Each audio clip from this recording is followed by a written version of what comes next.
How you doing? Welcome to Brazen. I'm so glad that you're here. I'm so grateful that you decided to hang out with me for a little bit today. There's so many other things that you could be doing and listening to and experiencing, and you chose to be here hanging out with me. Cheers to you. Cheers. I'm still drinking on my coffee, and I wanted to tell you about something I found. Whenever I find cool shit, I tell you about it. Maybe 1% of the time that I've told you about really cool things that I love, it was sponsored. The rest of the time was just me being a chick and being like, hey, I found this really cool thing. So, number one, I love coffee, and putting creamer in my coffee has always been a thing for me. And I would say 2 to 3 years ago ish, 2 to 3 years ago, I started putting protein shakes in my coffee instead of creamer. Game changer.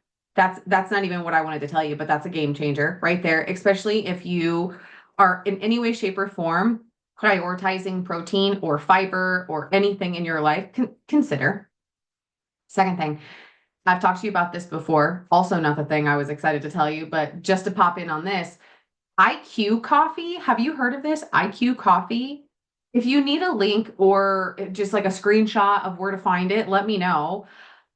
Incredible. Love it. So good. The thing I found recently. So I love going to grocery stores for other cultures, like the Asian market.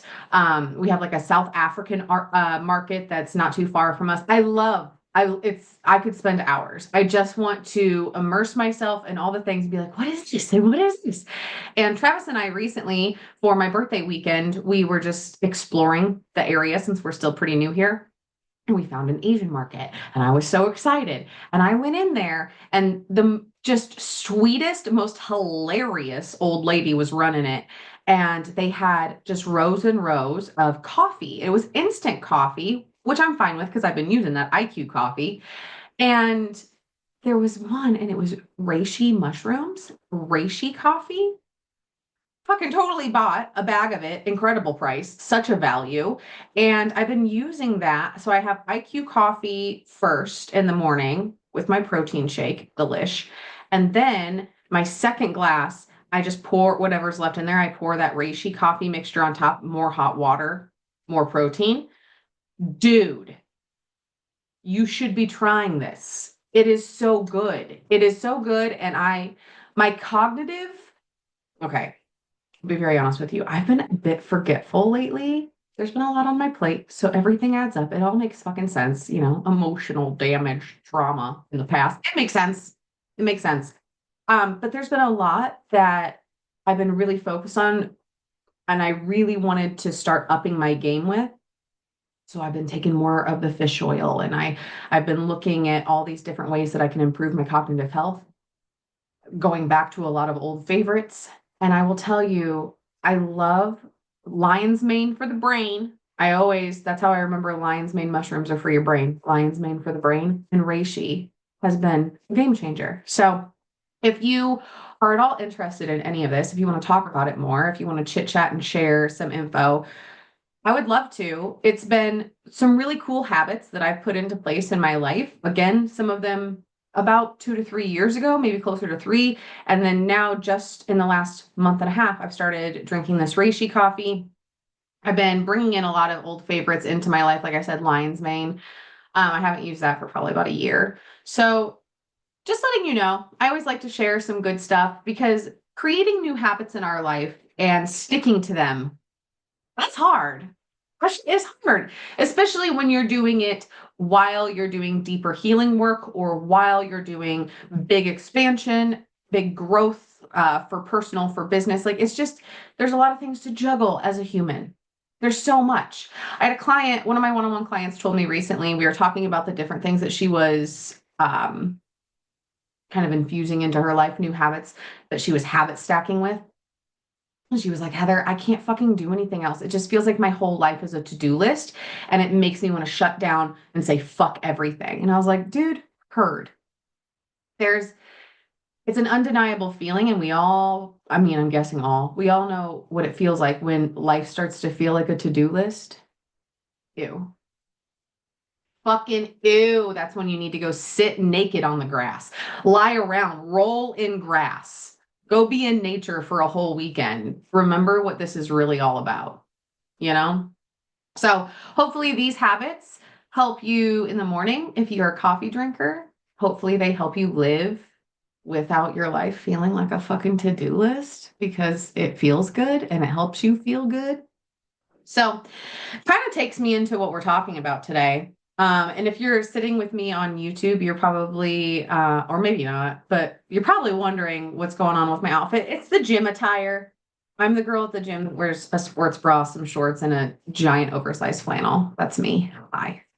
I was just telling Trav how much I fucking love wearing this outfit or outfits like it to the gym because it's the most comfortable for me. And I loves it.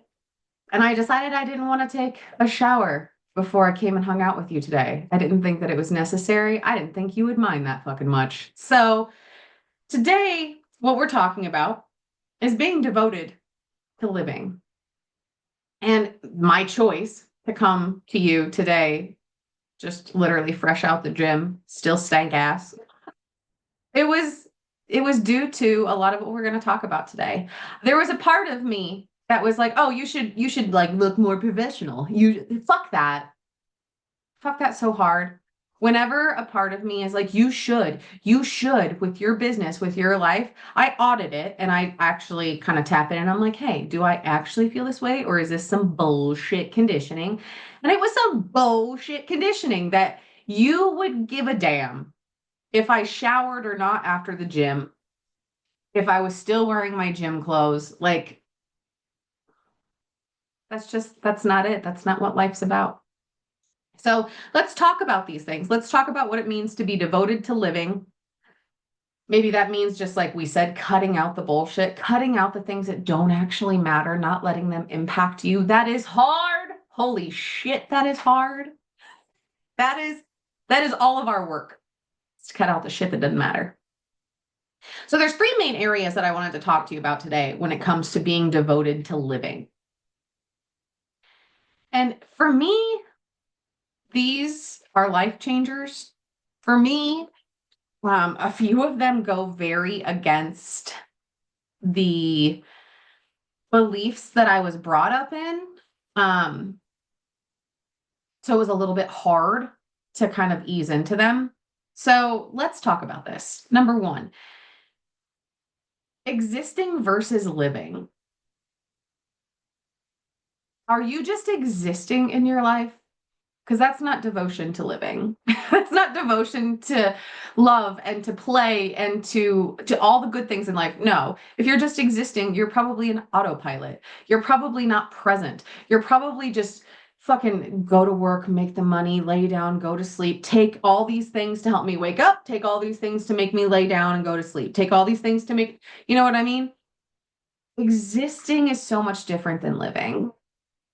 Another part, living with more intention.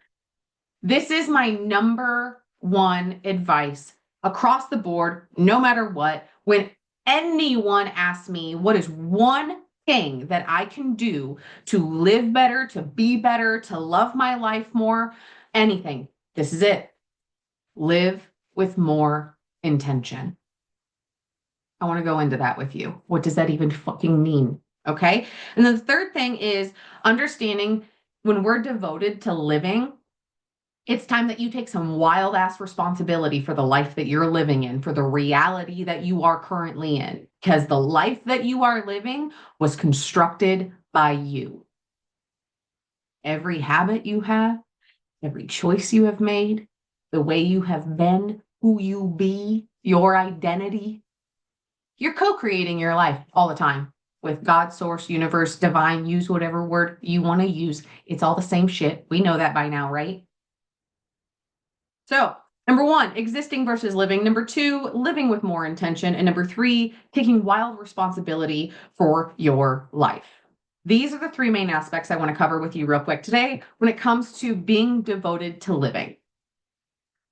So, take a second with me, sit with it. What does it mean for you to be devoted to living? This is not one of those podcast episodes where like you need to have a journal out and it feels like we're in session. Like, let's just let this be you and I hanging out, having coffee together, you know? I'm literally in a sports bra I have eyelashes on. Look at how wonky this one is. Look at, if you're on YouTube with me right now, you just saw my wonky ass eyelash. Let me put it back up where it belongs. There you go. No makeup, hat on. It's just you and I having coffee.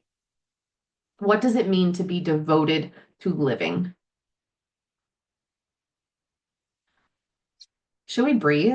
I think we should breathe. Inhale, exhale. Here, let me sit up straight. Sit up straight with me. Roll your shoulders back. Let them fall. Titties to the sky. Open that chest. Inhale, exhale.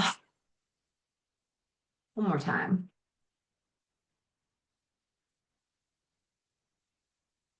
Nice. What's it mean? What's it mean? What's it mean? Being devoted to living to me, one of the first things that comes up is not allowing my days to feel like Groundhog Day. Bro, there was a time, and it still happens every now and then. A little piece of it comes in, some residue. But it was pretty substantial at a certain part in my life where every day started to feel like Groundhog Day. Every day was the same fucking shit. And only like 20% of it felt good, if that. That was a good day. And being devoted to living is not something that I was focused on then. I was devoted to a lot of things, some good for me, some not so much. But being devoted to really living, I wasn't devoted to being present. It allowed every day to feel like Groundhog Day because I wasn't present. I didn't see the beauty in every day. And yeah, we're starting to get a little fucking cheesy, but I didn't see the fucking beauty. I did, again, 40%, but there was so much beauty. I didn't start my day declaring things like today's going to be the best day ever, which I literally declared with Travis today on our way to the gym, I think, and on the way back, maybe both. I don't remember. At least one of them. I declared today's the best day ever. And then now I'm on the lookout. Now I'm looking for evidence of it being the best day ever. I didn't do that shit. Actually, I did the opposite. I declared within myself, sometimes even out loud, that the day was shit. My week was shit. My life was shit. And guess what I found evidence of? Bingo. You're right. Found evidence that my life was shit. I didn't slow down in life when everything felt like Groundhog Day and everything felt like it was falling apart. I wasn't devoted to life in the sense of living slowly. I rushed through everything. Everything was a rush. Everything was a fucking race. Now, was it a little bit of society? Yeah. Was it a little bit of the career choices I made? Yeah. Was it a little bit of the choices personally I made? Yes. Was it also a little bit of the fucking internal trauma that was still stuck within me, that was showing up by way of my habits, my actions, my identity, the way I spoke, the way I felt, the pain I felt within my physical body? Yes. Yes, it was. All of these reasons and more, I was going fast all the time. Rush, rush, rush. It reminds me of that song. What is it? Sawyer Brown? I'm in a hurry and don't know why. That was my life. I didn't realize that I wasn't being devoted to living. I didn't understand the concept. Even if you would have said it to me, then I don't think I would have understood it in the way that I understand now. It means that you're devoted to living and not just existing, like we touched on before. We are so wrapped up in shit that feels like it matters. We're told that it matters. We're taught that it matters. We choose and decide that it matters. And it fucking doesn't, dude. Great example. Fantastic example, actually. Recently, I had a conversation with the Brazen Sisterhood ladies. We were on our monthly call. We have a live monthly call every month. P.S. If you're not in the Brazen Sisterhood hanging out with me, like best friend style, like we talk about everything over there. We have monthly calls. We hang out. Like, let's go. It's like $55 a month. And you get so many things, so many trainings, so many teachings, so much coaching, so much support. Come and hang out. Anyways, we were on our live monthly call, and I was sharing a story with them about how recently I had a lot of big emotions that came up. I had to navigate some shit because there was some really incredible individuals who are in the same realm as me professionally, and they're very successful in their own rights, in their own ways. And there was a blanket that was laid out saying basically, if you want to succeed, this is what you must do. Now, oh, I don't get down with that way. I don't, if you tell me that there's only one way to do something, I don't know what it is inside of me. Actually, I do, because I know myself in such a way, mind, body, and soul, and including my astrology.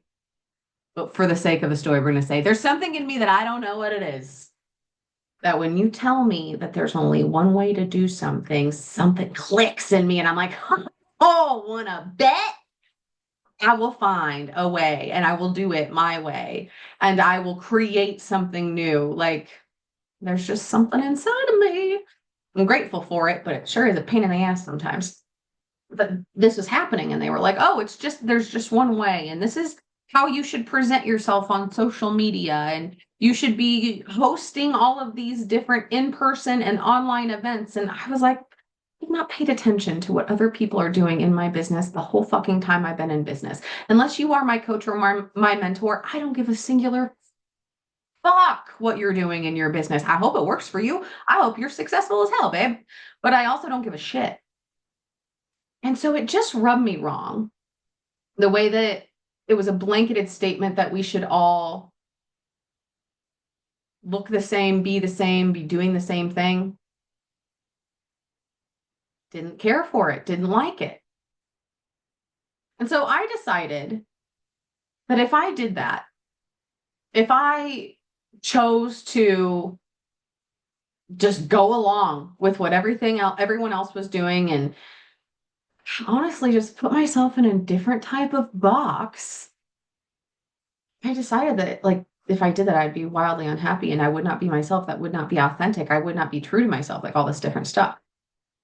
And if I did that, if I chose to take that path, I would end up at a destination that I did not want. And 2, 5, 10, 30 years from now, I would look back and be like, I should have chose me. I should have chosen in my heart what I knew I wanted, what I wanted to create.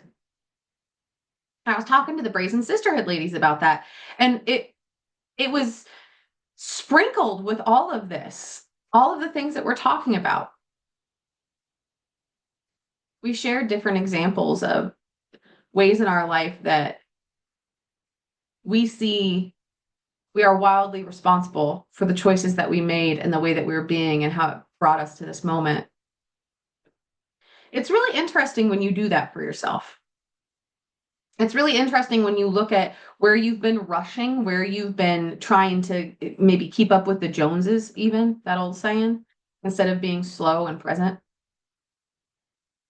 So I didn't ask the Brazen Sisterhood ladies this, but I'm going to ask you this, especially when we're looking at the topic of existing in your life versus living. Within that would be living in accordance to your values, your morals, living in accordance to your dreams, to who you want to be, to your authentic self. Here's my question to you. Are you in your life right now, or are you just moving through it? Big difference. Huge. Are you in it? Are you there? Are you present?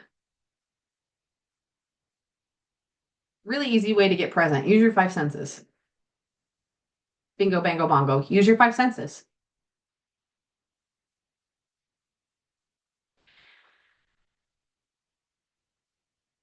I had one of the ladies in the summer retreat today talk to me and the other women that are in the summer retreat, which PS is 4 months long. and it's already going swimmingly and it feels so good. All of us are loving it. I love it. But she said today, she's like, I was talking to my husband about how I'm so fucking done. I'm paraphrasing PS. I don't know if she said fucking, but I'm adding it in. I'm so fucking done feeling like there's another thing for me to fix or something else for me to do on myself. I'm so fucking tired of that. It's exhausting. And we discussed how instead being devoted to life, being intentional, choosing joy, play, love, choosing to live, how it's a different perspective, how it changes everything. When you make intentional shifts in your life, I mean, yeah, you can do the internal work along with it, but the intentional shifts will create a domino effect. Like, let's say that you made an intentional shift. You were going to start living with more intention. You're going to start savoring your meals. Let's just say a simple little intentional shift in your life. You make the commitment to yourself that you're going to start savoring your meals. Or what if you're going to start savoring your time with your loved ones? I could always do that more often. What if we decided to do that? What if the intentional shifts that we as humans made, we allowed them to domino effect? We allowed the healing, the transformation within ourselves to be the byproduct of the intentional shifts that we make. If you started savoring in life instead of rushing through it, if you started savoring in life and were more intentional with every moment, more present, what would happen? What would happen if you, not even cultivating, but if you were already in the middle of feeling really happy, really joyful, really grateful, really full of love? Like, let's say something happens and you just can feel your heart bursting. What if instead of rushing through that, you sat in it, you soaked it up? And you just kept building and building, and you cried the tears that are the fucking magic sauce. And you felt that vibrate through your body. You felt the goosebumps. You felt the tingles. You felt all of it. You felt all the energy surrounding you. And in that moment, you decided, this is how I want to feel all the time. This is what I want to do. This is what I want to create. This is what I'm here for. Whatever it is for you. What if you just intentionally shifted, and every time you felt that, you stayed there a little longer? What would that do in your life?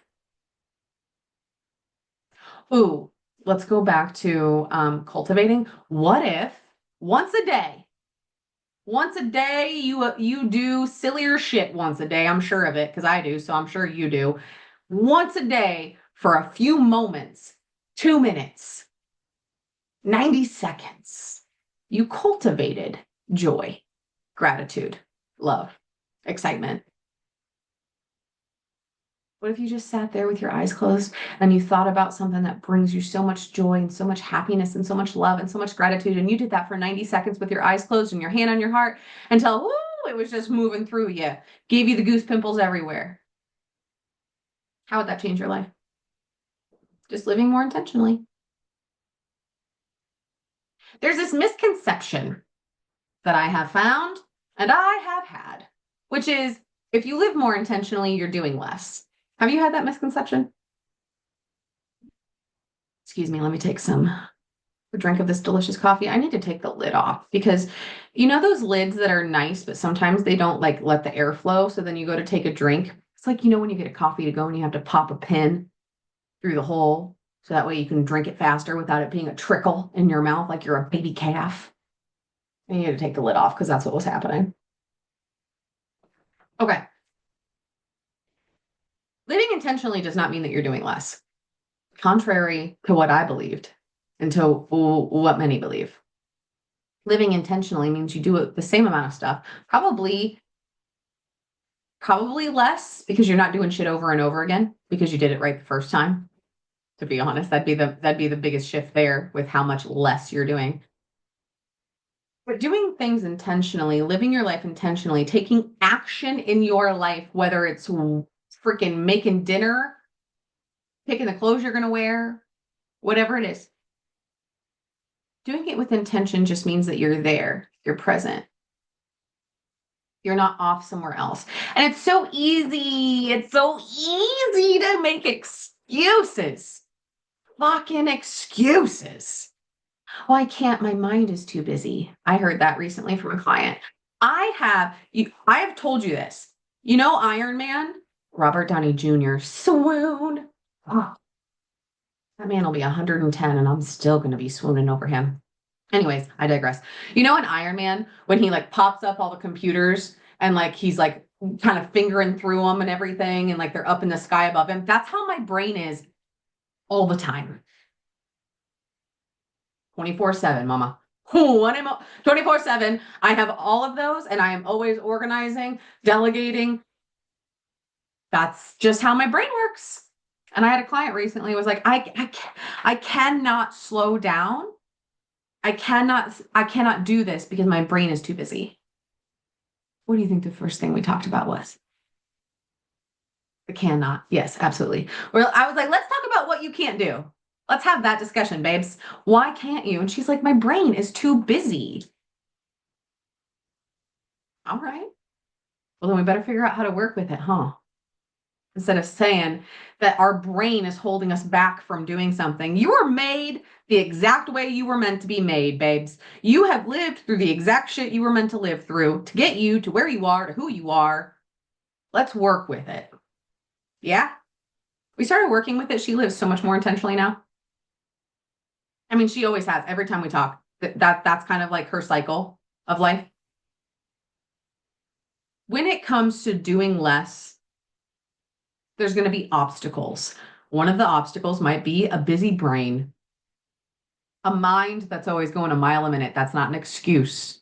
That just means that you need to learn to master that a little bit more. Okay. I speak from experience.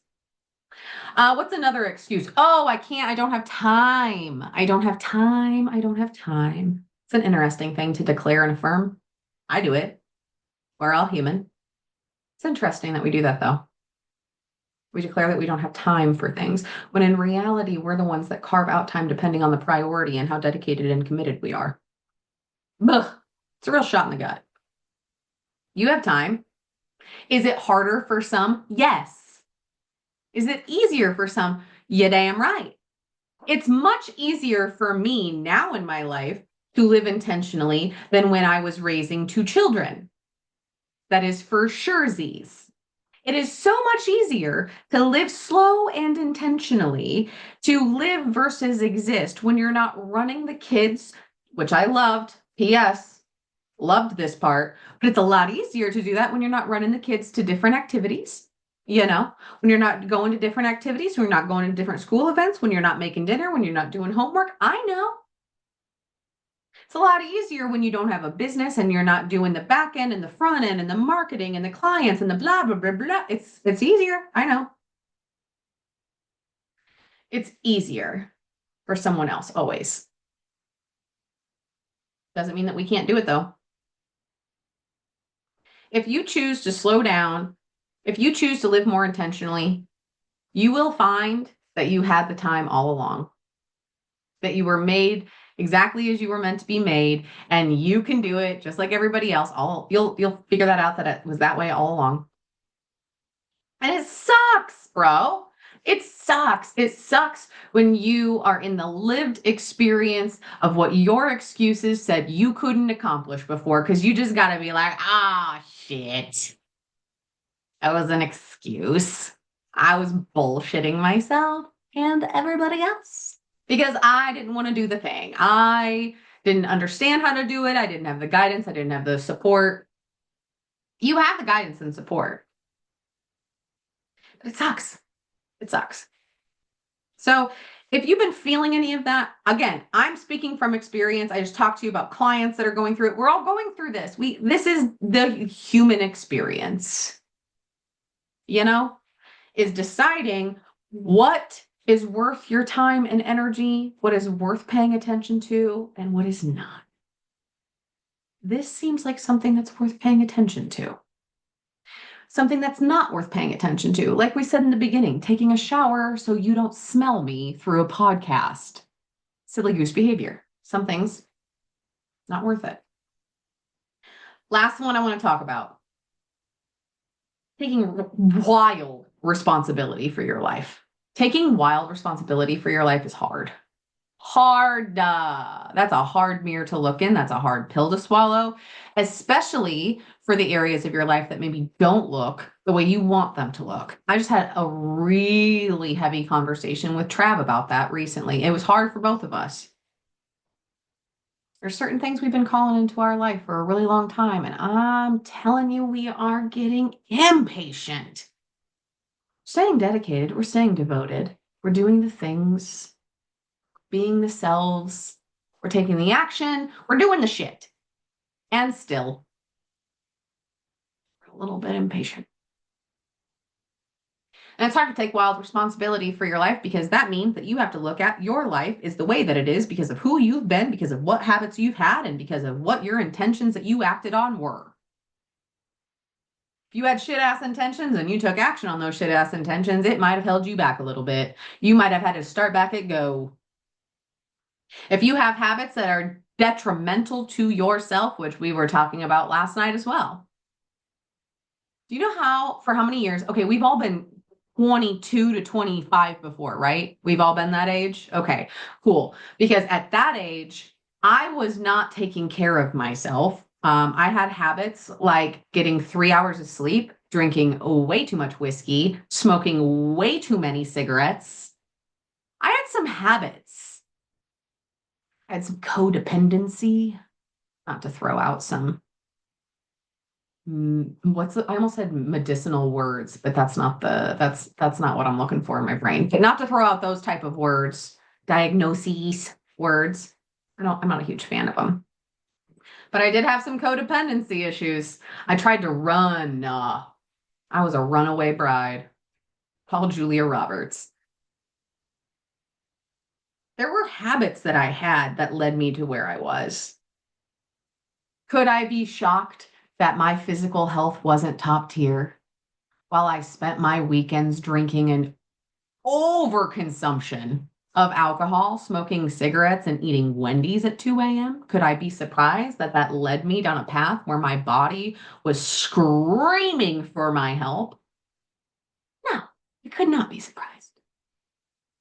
The other habits that I had, choosing people to accompany me in this life who did not match with me in any way, shape, or form.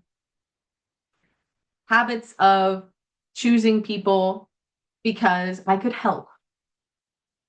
Fuck. Anybody else ever been there? Well, no, I want to help. I want to be a good person. And then one day you find yourself on a path and you're like, how did I get here? How the did I get here? Yeah. You got to take wild responsibility for your life. And this isn't about blame or shame or judgment. Like, I'm not sharing my story with you and being vulnerable with you in hopes that you can in turn be vulnerable with yourself. I'm not doing this so we can collect shame, blame, judgment, criticism because barfaroni. Absolutely not. Don't do that, please. Being wildly responsible for your life reminds you of how much power you have and puts you in a place of liberation and sovereignty. You are responsible for your life. The way you have been, the person you've been, the words you've said, the actions you have or have not taken, the intentions that you've had, habits that you've had, have all led you here, brick by brick, choice by choice. So when you realize that you are wildly responsible for your life, then you have the opportunity to choose better, to be more intentional, to slow down, to be present, and to be devoted to life. You see what I did there? That was pretty nice. I didn't even plan that. It came full circle. Period. Dot at the end. Okay, do you want me to give you 3 quick, easy things you can do every single fucking day that'll help you feel so much better and be more devoted to life? Yeah? Good, because I brought some. 1 second, please.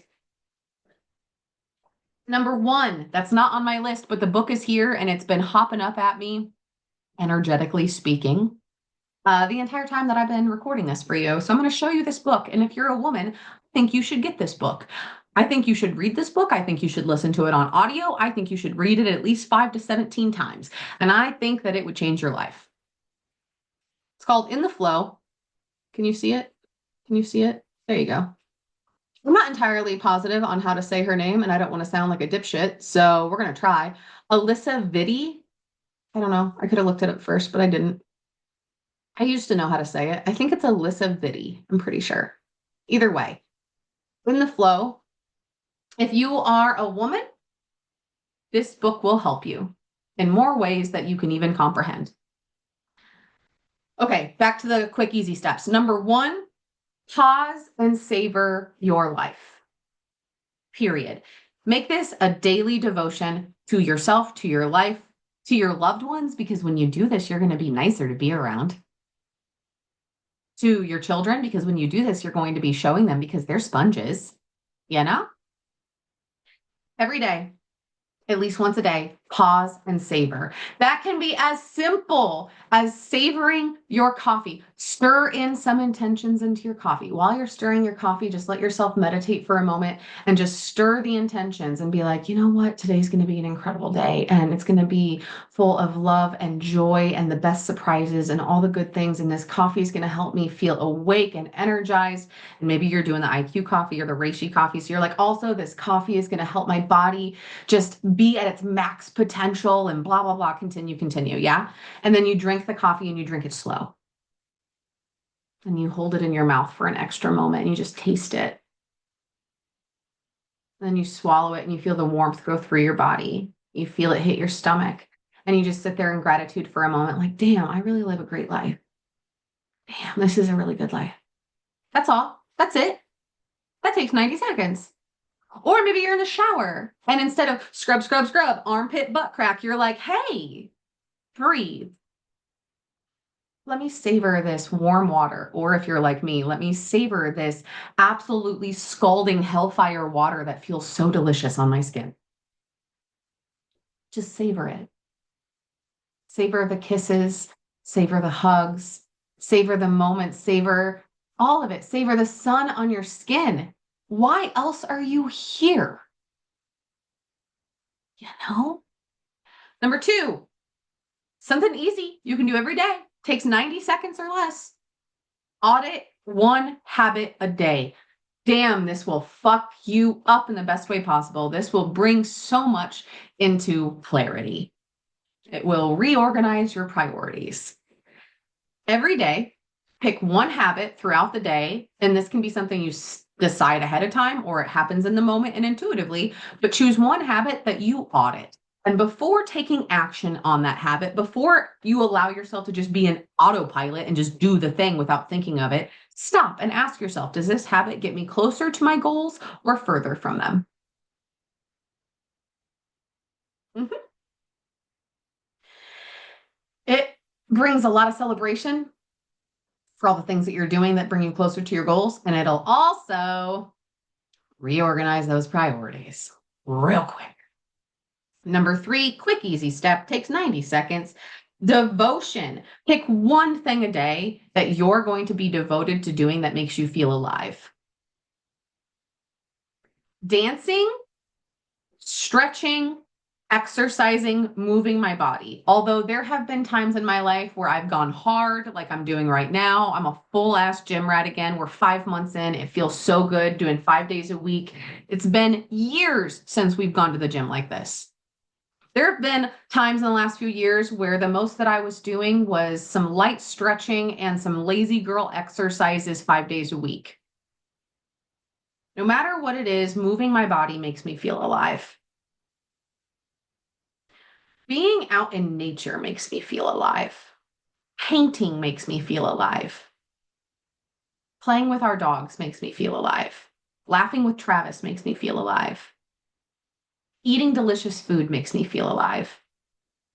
Crying, like the tears that have like 25 different emotions attached to them, you know, those tears. It's like, I don't really know how I feel, but I'm crying about it. That makes me feel alive. So every day, pick one thing, be devoted to one thing that you're going to do. You can know it ahead of time or you can figure it out intuitively, but one thing that you're going to do every single day that makes you feel alive. Also, like we said, audit one habit every day. Is it getting you closer or further? And then the very last one, or the first one, pause and savor. Okay. So I hope you have a wonderful day. Thank you for all of your kind messages, by the way. I had quite a bit of you reach out and you were like, are we still doing podcasts? Because you haven't been around for a while. I'd like to thank you for all of your messages and your love and all the things. I just took a little bit of a break. As many of you know, the months of March and April are by far every year the busiest months out of the year for me, whether it's with one-on-one clients, the spring retreat. So many big things are happening in March and April in my world, both personally and professionally, that there were a few things that I needed to set back and take away as a priority so I could make other things a priority. And the podcast was one of them. I needed to come back refreshed. I needed to come back full of ideas, and I needed to love it again because I was starting to not love doing it as much. And that's a key indicator for me. When I stop loving something as much, that's when I have to start auditing it a little bit. So thank you for your messages. We are back. We just took a small break. And actually, now that I'm thinking about it, this episode will be airing. We know I want to have this one air because I have another one with a special guest that I really want you to hear. So I suppose this one will probably be the second one once we get started back up because I'll probably post hers first because it's so fucking good. So thank you again for sending your love, sending the messages. We are back. Maybe next year I might take a break in March and April as well, but you guys are stuck with me. So don't you worry. I ain't going anywhere. Quick reminder, flash, flash. If you actually are in, and there's a space, there's a step, there's a leap that must be taken to actually be in. If you are actually in to work with a coach, whether a little bit, like maybe once a month check-ins, just to kind of put your or dip your toe in to see how it feels to work with a coach, specifically a coach like me, because I'm um not what you normally see. If you want to dip your toe in to see what that feels like and what you can accomplish and how you feel, we have that. If you want something where you're like, bitch, I'm all in, give me weekly calls, give me you and I are best friends basically for 6 months hanging out all the damn time. Like if you want that or anything in the middle, I have so many opportunities that we can work together. Now, when it comes to one-on-one work, those are way more limited. There is an opportunity that I am entertaining. Okay. If you've considered working with me one-on-one, and let's say it was a little bit too much of a time investment or a little bit too much of a money investment or an energy investment, and you're like, I really want to work with Heather one-on-one. These three areas that we invest in, time, energy, and money, that didn't really feel aligned or like a full body fuck yes for you. Will you please send me a message? Because the hybrid of the 6 month program, which is something I created last year because so many women had come to me and asked me for some sort of a hybrid situation where we could work together one-on-one. Well, of course, I'm going to make it. And actually, Jen, hey, Jen, shouting you out. She was the woman that I spoke to about this right before it was created. And I created it in the bathtub while I was sending her voice clips. This hybrid is something that I'm considering offering one spot in through the winter months. So if you this winter, this fall, would be starting, golly, we would probably start in October, probably like mid-October, but we'll figure that out together. But if you have any desire to work together one-on-one, and we do everything from manifestation, co-creation, living life intentionally, inner child, inner teen. We do neuroplasticity work, rewiring, reframing, retraining the brain. We do boundaries. We do divine feminine. We do somatic work. We do every aspect of your life that you could possibly imagine. How to have better orgasms, how to speak to your boss, all of the things, all the shit. If this is something that interests you, I want you to reach out to me because right now it's just I'm considering it. I have not decided if I'm fully going to do it. It has to be a full body fuck yes from the woman that comes to me and a full body fuck yes for me, of course. So just let me know if that's something you're interested in. And the Brazen Sisterhood is always open. If you want to really just slightly dip your toe in and you're like, let me just see what all this shit is about. I don't even want to do one-on-one work. I just want to see what it's about. Come join us in the Brazen Sisterhood. It's $55 a month. There's so much that you are receiving from coaching to support to live monthly calls and everything you could imagine in between that's going to be supportive and help you in any way, shape, or form, from healing to growth to just living your life better, nutrition, fitness, all the things. All right. So before we leave, you know the drill. Go do something nice for yourself. Go do something kind for yourself, kind for others. And I'm going to say kind for others. Today, I'm going to ask you to go give someone a compliment, and not a compliment on their looks or how they're dressed or what their hair looks like or anything like that. I'm going to ask you to go compliment someone on their vibe, their energy, their soul. Okay? And then maybe you do it to yourself in the mirror afterwards, possibly. All right. Have a wonderful day. We'll see you guys soon. I love you so much, and I'm so grateful for you. Make sure that you send me a message and let me know how this podcast impacted you. And of course, leave us a review and some 5 stars. We'd love that so much.